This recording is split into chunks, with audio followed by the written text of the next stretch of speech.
Hakane ka video dan atali ki recruitment kawi namta ka NIT Meghalaya Recruitment arjar apply bat ka Ssc Recruitment arjar apply. Tesawon page yakane ka video hadu mandakut kenang ba pintu ba. Namta ka NIT Meghalaya Recruitment ka National Institute jong ka Technology Meghalaya ka code application namta ka post jong ka summer internship. Kamu ban apply ka dai lengbau email ka jaka posting ka dai Hasilong Meghalaya. Kastet kalong khat pratik ume arjar apply. Kateng post summer internship nomor ki post kalong tangkawai kajinsiu kalong 1000 shibnai.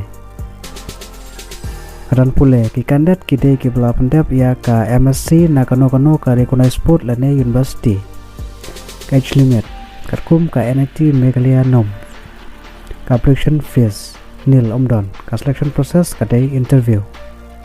Kumna ban apply ki kandidat ki bulan kamuan badan pule ki la berpa ya ki application form lengba ka prescribed format sha o email wlrenboh@nitmsc.in haswa ka khatpratik ume arjar apply berkunjuru namta ka Ssc Recruitment arjar apply ka staff selection commission ka code online application namta ka post jong ka lower division clerk junior cadet assistant but data entry operator barok ki post kelong cijan duspa post kemud ban apply kadai online jaka posting kadai all India latet kelong patri ujun arjar apply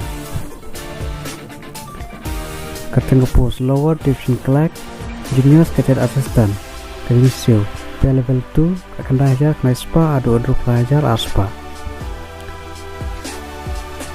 kateng post data entry operator kadisio level 4 but level 5 absang jar spa adu kandai paraja laispa kateng post data entry operator grade A kadisio level 4 absang jar spa adu prapuajar cispa. Karan pule ki kandidat ki dei ki balpendap ya ka kelas 12 na kano ka recognized sport lane university.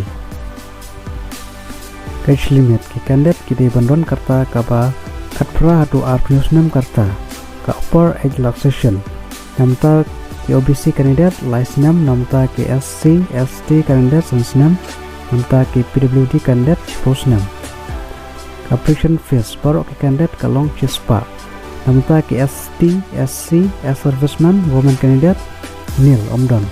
Kumno ban apply ki application ki dei ban submit tang ha ka online mode lengba ka official website jong ka Ssc Recruitment portal. Kitarik program katarik stang apply online kalong kandai trikume arjar apply. Katarik last date ban apply online kalong patri ujun arjar apply. Ka computer based examination tier ka Bangkong hadu egos arjar apply.